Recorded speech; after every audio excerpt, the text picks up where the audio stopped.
To the people of Hong Kong, their fight is about freedom and human rights. To the Chinese Communist Party, the fight is also about these things, plus one more. Everybody in China wants to control that money in Hong Kong. That fight also involves the United States.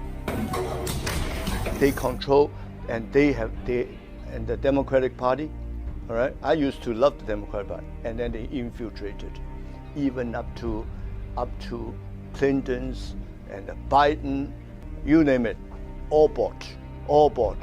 And even the Republican Party, 3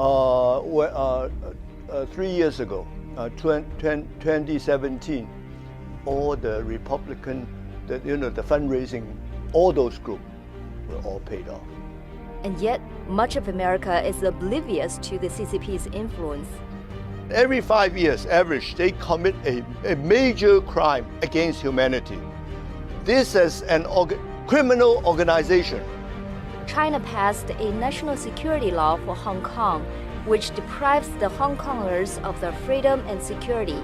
In the wake of this, I sat down with Elmer Yuen, a Hong Kong entrepreneur who has lived in China, Hong Kong, and the United States for many years. He decodes for us what's really at stake in the communist regime's suppression of Hong Kong, and he has a bold suggestion that will solve this problem once and for all.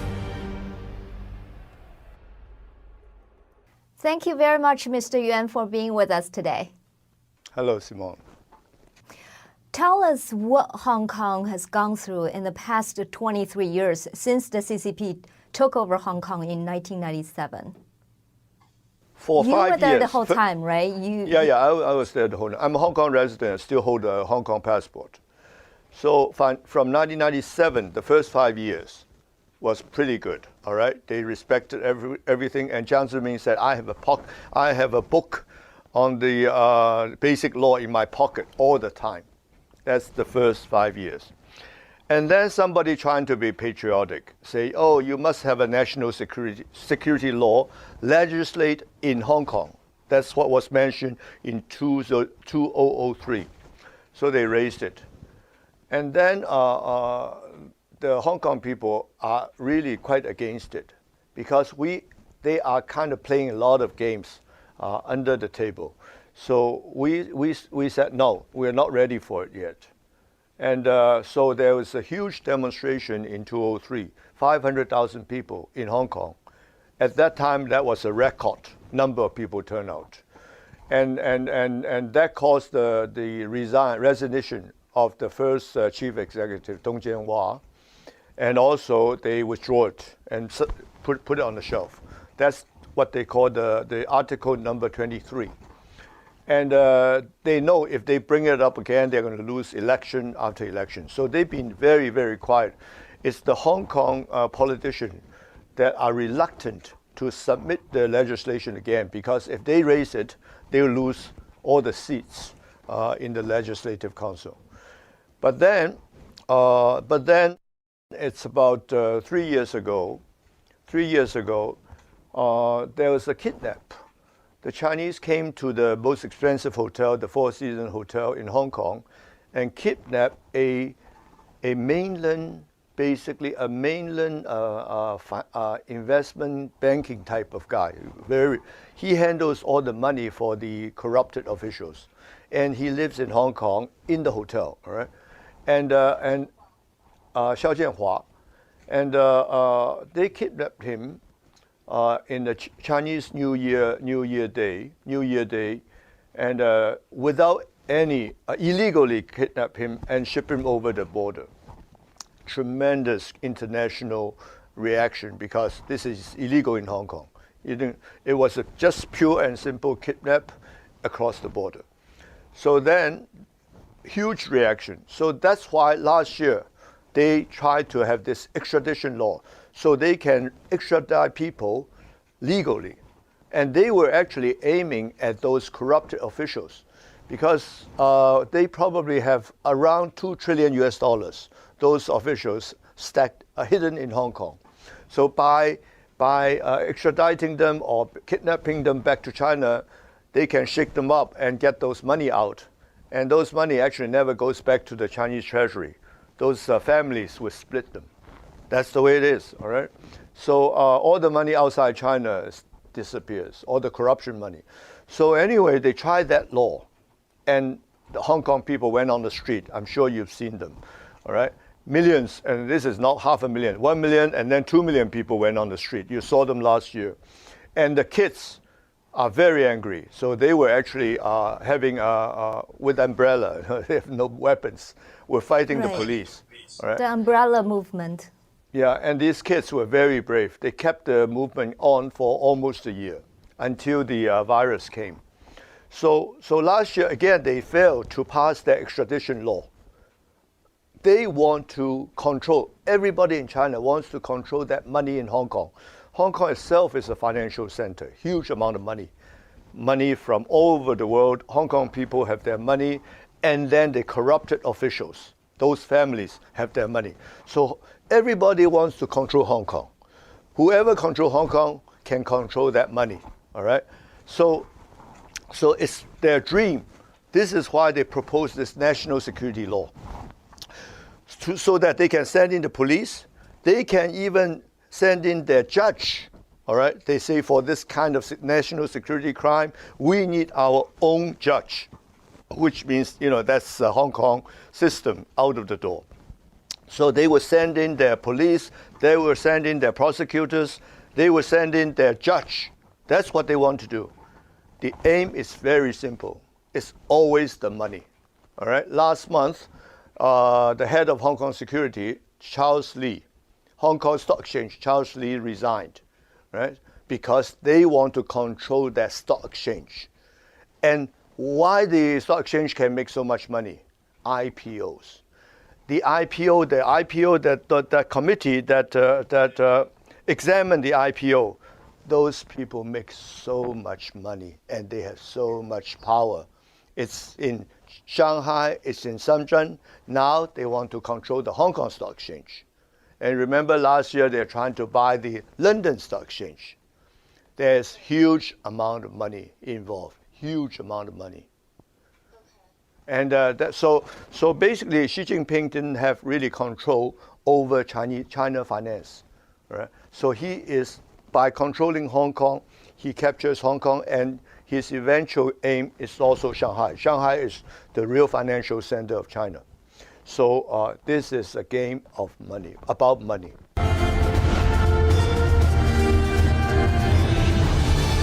So just how important is Hong Kong to, those high-level officials? They have family businesses in Hong Kong, they have real estate, they have investments in Hong Kong. Just how important is Hong Kong to the Chinese Communist leadership elites?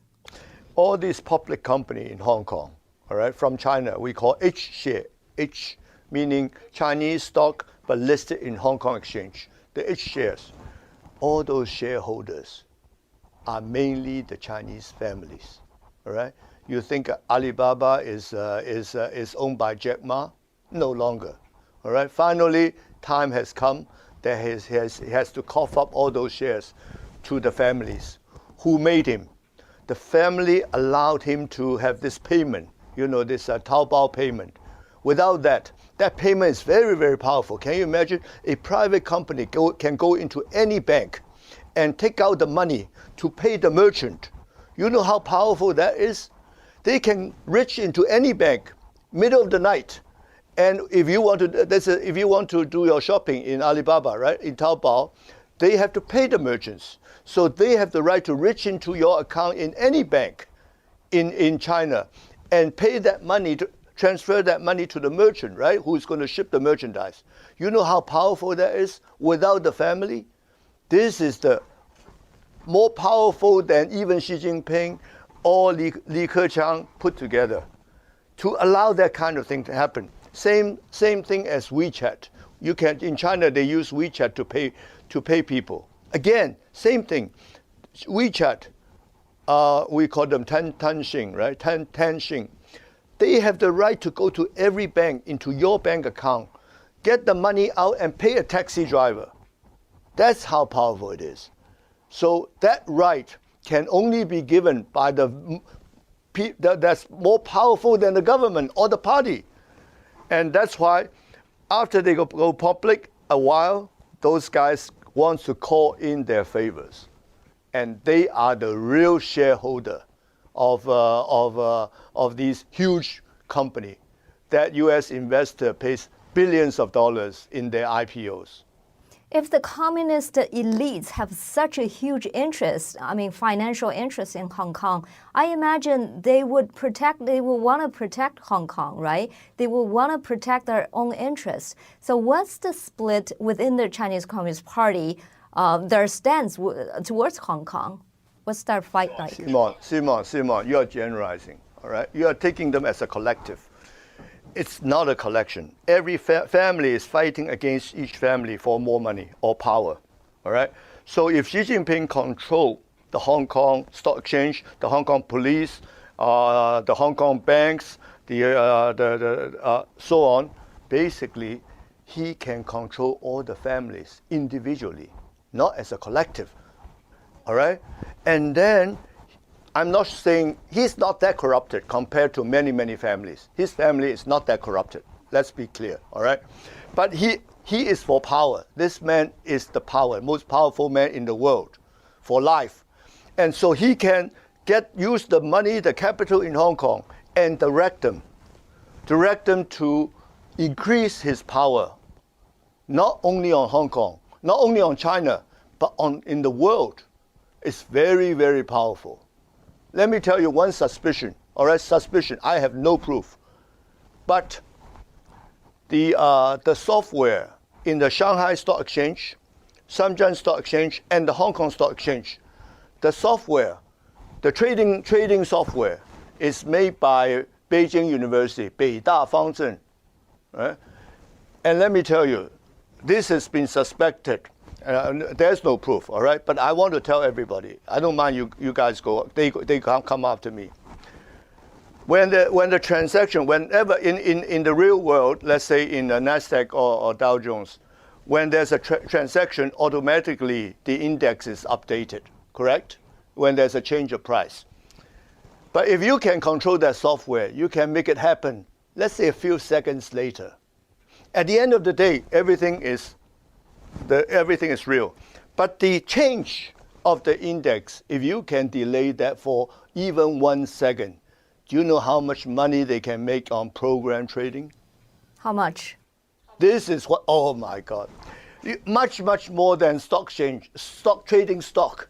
Index is where the real money is.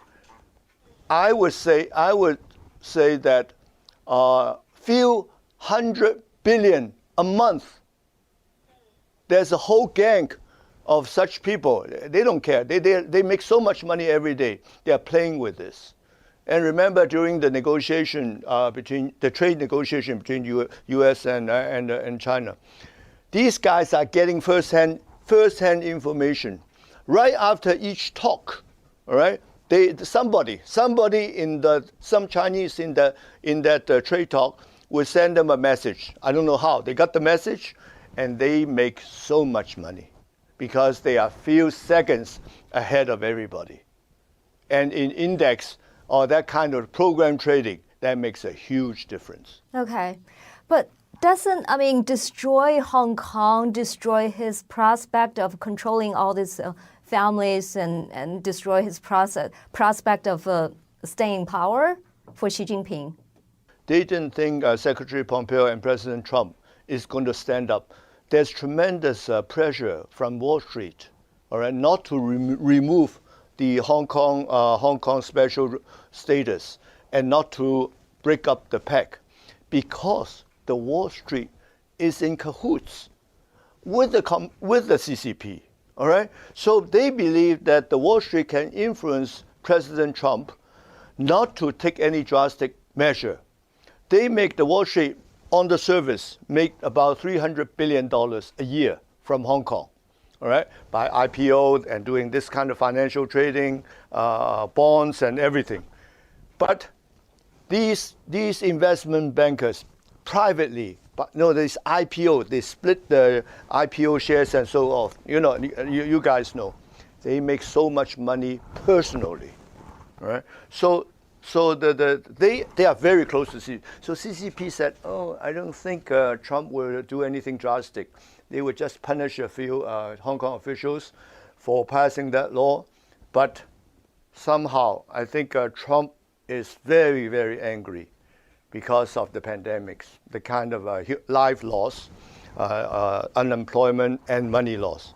So he decided to go all the way, gave them really the hard one, which is removing Hong Kong status, and meaning that remove China's wallet for US dollars.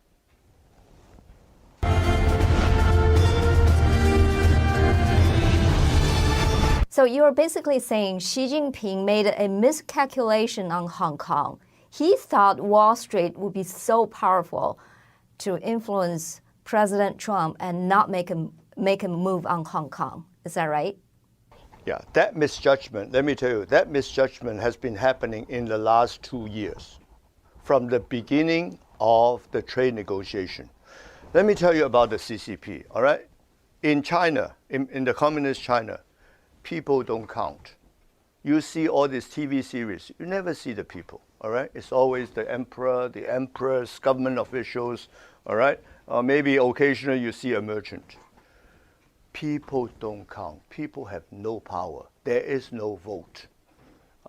So when they consider things, they say, I come to deal with the Wall Street, the elite in US. Who are the elite? The Wall Street, the corporate CEO, the fund managers, what they call, and a few politicians, all right? That like Bill Clinton and so on, Biden and so on. So the Chinese thought they have these people locked up, would do anything for China. So they get their information from these people, not from the people, really the grassroots of US. So they thought US is run by the elite, all right, and the globalists like Henry Kissinger and all these people, all right, they get their opinion. So they don't trust the information from people. They never even have any contact with the real people in the States. So their judgment is based on the information by these elites. And these elites are all paid. Consultant fee, business fees, this fee, that fee. These people are rich, even including all these lots of professors in the Ivy Leagues, right? And the major media, all right? All in the major media, all been paid. Right? And so the information they get from the information the Chinese get, all right, are basically from these people who like to speak well of what they can do to help China so they can be paid more. Do you understand? So they keep on saying, no problem, this will happen, that will happen, we'll help you as long as you pay me more. That is the key. So what happened, the Chinese say, oh, very good, we have US under control, all right? They on the trade negotiation, repeatedly they misjudged because of wrong information. So they were testing the Chinese. No, they were testing the American during the negotiation. But Trump got really pissed. You remember, middle of last year, he increased the tariff. He said, I'm tired of it. He just jumped up. And again, they were surprised. Same thing here. The Chinese thought US is only going to react very mildly after they put through the national security law. Their thinking is this, oh, I'm helping the American. I'm helping them so Hong Kong street will be peaceful, and the American businessmen, namely those investment bankers, all right, they can have peace making more money. This is their mentality, all right? They want to help their partner to make more money. At the same time, they have control of Hong Kong. This is their mentality. They don't think about people of Hong Kong. They do not think about people of US. In their mind, people don't exist. Even though they call themselves the People's Republic of China, that people is fake. Remember that. There is no people in China. So people are a slave and people are a number. That's all. So they misjudge because they only trust the elite. And US and Hong Kong, fortunately, people have some rights.